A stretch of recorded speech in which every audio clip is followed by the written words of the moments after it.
13차지 도함수의 활용을 배우겠습니다. 토자정은 214쪽부터입니다. 자, 원리 속으로 고우고 유형 1부터 4까지 방정식의 실근의 개수하고 유형 5인 곡선 밖의 점에서 곡선에 그을 수 있는 접선의 개수 필기하세요.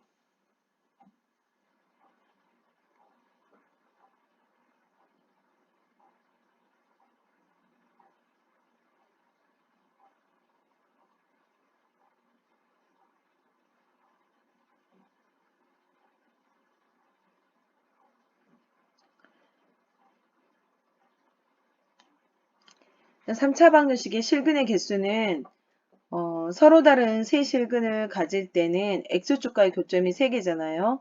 그러면 예를 들어서 최고차는 계수가 1이었다고 생각하고 그래프의 개형을 그려보면 극대값과 극소값 알파하고 베타가 어때요?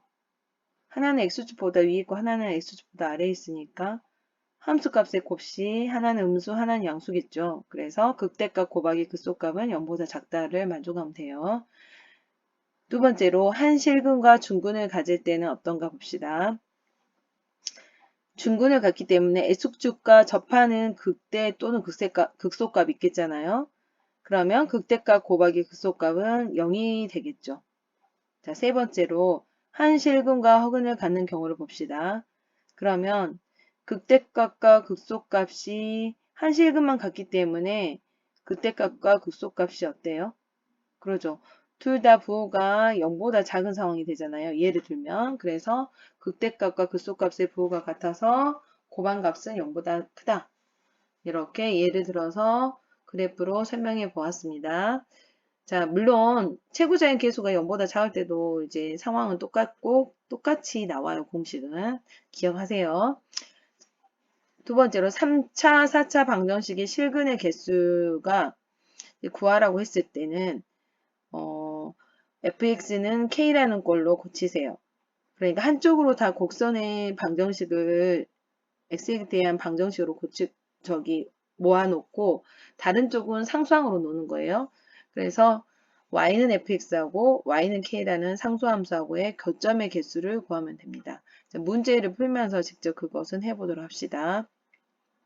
그 다음에 유형 5가 있는데 곡선 밖의 점에서 곡선에 그을 수 있는 접선의 개수예요. 그럼 접선은 접점에서의 방정식이잖아요. 그래서 접점 t, ft로 놓은 다음에 접점을 그때 t에 가능한 개수가 바로 접선의 개수가 됩니다. 물론 미적분에서 배우는 변곡점에서의 접선인 변곡접선을 이용해서 구하는 방법도 있어요. 그렇게 하면 좀 더 빨리 구할 수 있고 공식화되어 있는데 우리는 지금 수투 과정이기 때문에 아직 미적분을 배우지 않았잖아요. 그리고 미적분을 선택하지 않은 학생들도 있어서 그 과정상 원래는 접선의 개수를 직접 접점으로 놓은 후 t의 개수를 가지고 접선의 개수를 구별하는 게 맞아요. 하지만 객관식일 때는 미적분을 사용해서 구해도 상관없겠습니다. 둘 다 알아놓으면 좋겠죠? 자, 1136번부터 보겠습니다. 3차 방정식이 서로 다른 세 실근을 갖는다 했어요. 서로 다른 세 실근을 가질 때 최고장의 계수가 1이잖아요. x의 세제곱 이렇게 시작하니까. 그러면 그래프의 개형을 그려보면 극대값과 극소값이 어때요? x축과의 교점이 3개니까 극대값과 극소값은 하나는 양수 하나는 음수 이렇게 나오죠. 그래서 고반값이 0보다 작다. 그래서 극대점과 극소점을 구하기 위해서 f'x를 구해봤을 때 3x의 제곱 플러스 6x 마이너스 9를 인수분해하면 x는 마이너스 3과 1이 나와요. 그러면 f의 마이너스 3이 극대값이고 f의 1이 극소값이죠. 곱했을 때는 0보다 작으니까 구하는 k의 범위는 마이너스 1보다 크고 31보다 작아서 0부터 0, 1, 2, 30까지니까 여기 좀 틀렸네요. 여기 31개죠. 지금 여기가 개수가 31로 고쳐야 될 것 같아요. 자, 그 다음에 1140번 보겠습니다. 3차 방정식이 오직 하나의 실근을 갖는다 그랬어요. 그러면 최고차인 계수가 fx가 1이잖아요. 1x의 세제곱 이렇게 시작되니까 그러면 그래프의 개형 그렸을 때 오직 하나의 실근을 가지려면 극대값도 극소값도 모두 다 양수해야 되죠. 그래서 둘 다 고반 함수값이 0보다 커서 f'x를 구했을 때 작근이 얼마 나오죠? 그렇죠. x는 플러스 마이너스 루트 k잖아요. 그래서 한 번은 루트 k를 대입하고 한 번은 마이너스 루트 k를 대입해요. 자, 그러면 값이 어떻게 나오죠? 그러죠. k 루트 k 더하기 2라고 k 루트 k 마이너스 1을 전개하면 분배 법칙을 해주면 합차 공식에 의해서 k 세제곱 마이너스 1이 0보다 작아요.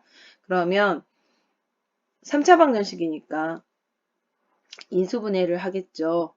a 세제곱 마이너스 b 세제곱은 a 빼기 b 곱하기 a의 제곱 플러스 ab 플러스 b의 제곱이라는 공식 있죠. 그것에 대입해요. 그러면 k 마이너스 2라고 k제곱 플러스 k 플러스 1이 곱했을 때 0보다 작다인데 k제곱 플러스 k 플러스 1은 k제곱 플러스 k 플러스 4분의 1이 k 더하기 2분의 1의 전체의 제곱이 완전제곱식이거든요. 그거보다 더 큰 값이기 때문에 당연히 0보다 크겠죠. 그래서 k-1이 0보다 작기만 하면 돼요. 그래서 k는 1보다 작다 해서 최대의 정수는 뭘까요? 그러죠. 1보다 작은 정수는 0부터 이렇게 0, 마이너스 1, 마이너스 이렇게 가니까 최대인 것은 0이겠죠. 자, 오른쪽으로 가겠습니다. 자, 1146번을 보겠습니다.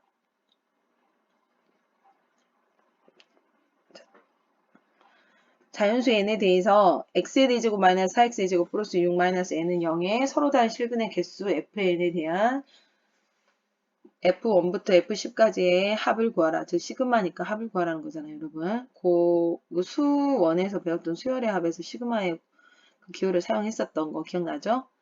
그러면 여기에서 x의 4제곱 마이너스 4x의 제곱 플러스 6을 fx로 넣고 마이너스 n을 이항하면 n을 상수함수 gx로 놓으면 자, fx를 미분했을 때 즉 우함수이잖아요. 짝수 차수 함수잖아요. 그래서 fx를 미분했을 때 극대 극소가 되는 점은 플러스 마이너스 루트 2하고 0을 대입했을 때 값이에요. 그래서 그래프의 개형을 그리는데 0일 때 함수값이 6이거든요. 그리고 마이너스 루트 2하고 루트 2의 함수값은 똑같겠죠. 2하고 2예요. 그래서 그래프가 y축에 대해서 대칭인 그래프가 나올 거예요. 근데 선생님 이제 간략하게 그려놓기만 했는데 조금 여기 더 표시해 볼까요? 이렇게 y축. 자, 그 다음에 이제 상수함수 gx는 n이니까 n이 6일 때하고 n은 2일 때를 경계로 해서 그 사이에 있을 때가 근이 4개잖아요. 그러면 이제 fn의 함수 값을 한번 구해봅시다. 자, n이 6보다 클 때는 교점이 2개죠. 그 다음에 n이 2에서 6 사이일 때는 교점이 4개이고 n은 6일 때는 물론 3개였고요. n은 2일 때는 교점 2개, n은 2보다 작을 때는 그 아랫부분은 교점이 없잖아요. 0. 그래서 함수값 f의 1부터 f의 10까지의 합은 어떻게 돼요? 그죠? 0 더하기 2일 때가 2니까 2, f의 3은 2와 6 사이의 범위니까 4, 4일 때도 4, 5일 때도 4. 그래서 3번 나오겠네요, 4가. 그리고 6일 때는 3이 나오고, 그 다음에 7, 8, 9, 10 이렇게 4번은 2가 나오겠잖아요. 그래서 2 곱하기 4. 답은 25예요. 빨리 진행하겠습니다. 자, 스텝 2 3-1번 보겠습니다. 지금 1147번에 보면 곡선 y는 x의 세제곱 마이너스 9x하고 직선 y는 3x 플러스 k가 있어요. 서로 다른 세점에서 만나도록 하는 k 범위 구하라 했는데 이것을 여러분 간단하게 풀려면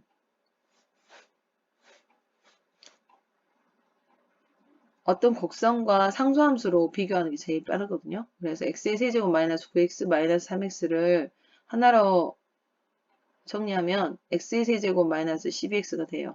그리고 k는 따로 놓으면 fx를 x의 세제곱 마이너스 12x로 놓고 gx라는 함수를 k로 상수함수로 놓으면 자 fx의 그래프를 먼저 그립시다. f'x를 구하면 되겠죠. 극대극소를 이용해서 구해야 되니까.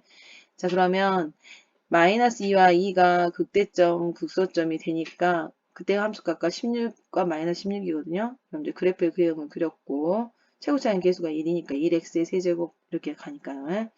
그 다음에 상수함수가 k니까 k가 16일 때하고 k가 마이너스 16일 때가 경계점이 되겠잖아요. 그럼 k가 마이너스 16에서 16 사이일 때 교점이 몇 개 나와요? 3개 나오잖아요.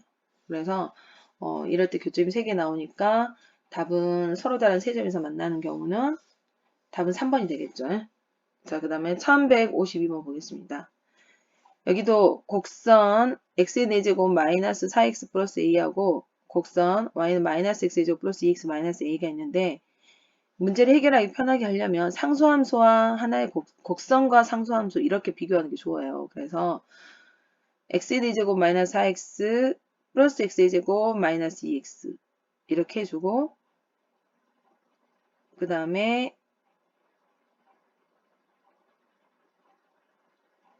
플러스 a 마이너스 a를 또 한쪽으로 모아주고 이렇게 하면 되겠죠. 그러면 fx를 마이너스 x에 내주고 마이너스 x에 내주고 플러스 6x로 놓읍시다. 그러면 상수함수는 2a로 놓고 물론 반대로 fx를 x에 내주고 플러스 x에 제곱 마이너스 6x로 놓고 gx를 마이너스 2a로 놔도 돼요, 여러분. 둘 다 어떻게 하든 답은 똑같이 나올 거예요. 오직 한 점에서 만난다 그랬어요. 그러면 곡선 fx 개형을 먼저 그려요. 미분을 해야겠죠? 그러면 미분했을 때 마이너스 4x 세제곱 마이너스 2x 플러스 6이니까 일단 이게 3차 함수잖아요.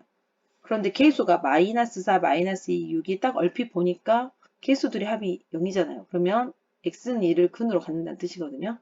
그래서 1을 먼저 세팅을 하고 조립제법 사용합시다. 최고차항 계수들을 다 적은 다음에 그러면 마이너스 x 마이너스 x 제곱 마이너스 x 마이너스 6이 나오는데 이것은 여러분도 알다시피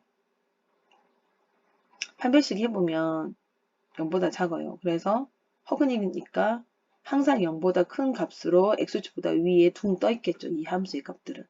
그래서 항상 0보다 크거든요. 그래서 x는 1일 때만 잠깐만요. x는 1일 때만 0이 나오겠죠. 그래서 x는 1일 때만 0이 나온다는 것은 x는 1에서만 극대나 극소가 나온다는 뜻이거든요. 그리고 나머지는 두 허근이 나온다는 뜻이에요. 그래프의 개형을 보니까 fx가 마이너스 x의 4제곱 어쩌고저쩌고였죠. 그러니까 그래프의 개형은 이렇게 그리면 돼요. 자, 여기 부분 보여요, 여러분? 잠깐만요. 자, 여기 부분이요. 자, 그래서 그래프의 개형을 그리고 1에서 극대값을 갖는 상황인데 1에서 함수값이 대입을 해봐요. fx에다가 f의 1이 얼마예요? 마이너스 1, 마이너스 1, 6이니까 4네요. 그리고 나머지는 두 허근이니까 y는 2라는 상수함수하고의 교점이 4가 나오려면 a는 2일 때죠. 그래서 a 값이 2일 때 오직 한 점에서 만남을 알 수 있어요. 자, 그 다음에 자, 1155번 한번 해봅시다. 3차 방정식이 서로 다른 두 개의 양의 실근과 한 개의 음의 실근을 가진다. 자, 여기도 곡선과 상수함수로 이렇게 분리를 시켜야 되거든요. 이 양을 적절히 해서. 그러면 fx를 2x의 세제곱, 마이너스 3x의 제곱, 마이너스 10x로 놓아요. 그러면 gx는 마이너스 a로 놓으면 되겠죠. 이때 fx의 개형을 그리기 위해서, 그래프 모양을 그리기 위해서, 계략적인 형태를 그리기 위해서 미분해봐요. 그러면 극대점과 극소점을 알 수 있거든요. 자, 2하고 마이너스 1이 0이 될 때의 근이니까 마이너스 1과 2일 때의 극대 극소로 갖겠네요. 자, 그럼 마이너스 1일 때 함수값이 7이고 2일 때 함수값이 20이니까 극대값은 7, 극소값은 마이너스 20이어서 그래프 개형을 그렸어요. 그리고 여기서 중요한 거는 두 개의 양의 실근, 한 개의 음의 실근 어때요? 양수인지 음수인지 실근을 지정을 했잖아요. 정확하게 알아야 돼요. 그래서 양수인지 음수인지를 구별하는 게 뭐죠, 여러분? 그렇죠. y축, 그렇죠. x값이 양수냐 음수냐를 알고 싶으면 y축을 기준으로 봐야 되거든요. 그래서 x가 0일 때의 값이 함수값이 얼마냐면 0을 넣어보세요. f에다. f의 0은 2x의 세제곱 마이너스 3x의 제곱 마이너스 10x에다 넣으면 0이잖아요. 그래서 그럼 0일 때 0이네요. 함수값이. 그것을 염두에 두고 경계점을 그어봐요. 그러면 두 개의 양의 실근하고 그 다음에 한 개의 음의 실근을 갖는 경우가 언제예요, 여러분? 그렇죠. 지금 선생님이 그 하늘색으로 비금 쳐놓은 부분이에요. 그래서 함수값이 0에서 마이너스 20일 때죠. 즉 상수함수 마이너스 a가 마이너스 20에서 0 사이일 때예요. 그래서 a는 양변 음수를 곱하면 0에서 20 사이겠죠. 만족하는 성수는 뭐예요, 여러분? 1부터 19까지니까 19개겠네요. 자, 그 다음에